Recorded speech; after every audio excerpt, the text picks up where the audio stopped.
If I asked you what James Naismith, a fast food restaurant, and a local college all have in common, would you know the answer? Here's a clue. They all have something to do with a sport that was invented 130 years ago. Well, if you guessed basketball, you're correct. And producer Dave Fraser shares the story of how it all started right here in Springfield. On the campus of Springfield College, the legacy of Dr. James Naismith is well represented, and rightfully so. The game he invented happened just a short distance down the road in the city's Mason Square neighborhood, inside this building, which has now been replaced by a fast food restaurant. Across the street, a monument with plexiglass panels helped tell the story of how this 30-year-old physical education instructor created an athletic distraction that became a worldwide phenomenon. From the very humble origins of this game, it has grown into a worldwide phenomenon with immense popularity, one of the most popular sports in the world. Judd Gymnasium is the oldest building on campus, and it houses the school's history museum that includes many artifacts and memorabilia related to Naismith and the early development of the game. As the legend has it, put up these peach baskets that didn't have an opening underneath them. After each time that a basket was scored, they would go back and have a jump ball.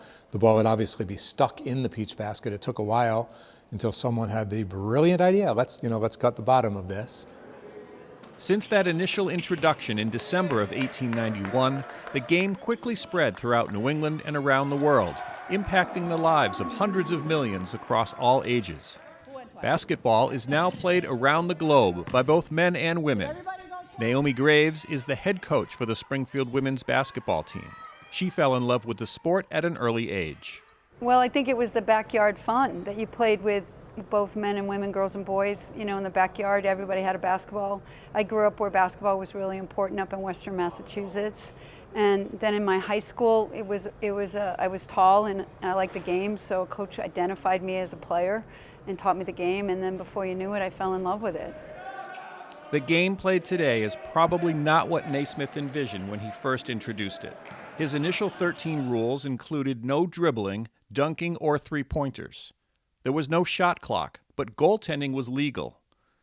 Naismith himself recalled that first game in a 1939 radio interview that aired on WOR-AM in New York City. The boys began tackling, kicking and punching in the clinches. Before I could pull them apart, one boy was knocked out, several of them had black eyes, and one had a dislocated shoulder. Something had to be done. The rules would be modified to include dribbling and fouls, and other changes would evolve throughout the years. In 1892, less than a year after Naismith created the sport, Smith College gymnastics instructor Senda Berenson introduced the game to women's athletics, and by 1905, basketball was officially recognized as a permanent winter sport. Charlie Brock is in his 24th season as the coach of the men's basketball team at Springfield College. The game has changed so much in the 40-plus years, 45 years I've been involved in it.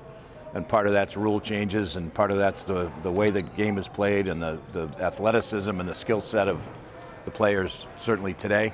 It isn't something we talk about daily, but the kids know and feel the impact of the fact that they're playing at the birthplace of basketball, and it's got a somewhat of a mystique to it.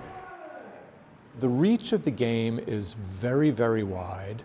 I know over the years when I've spoken with basketball players here, I'm in my 23rd year of teaching, and I've gotten to know a number of the players, and uniformly, they feel a great sense of joy and pride of playing the game at the place where it started.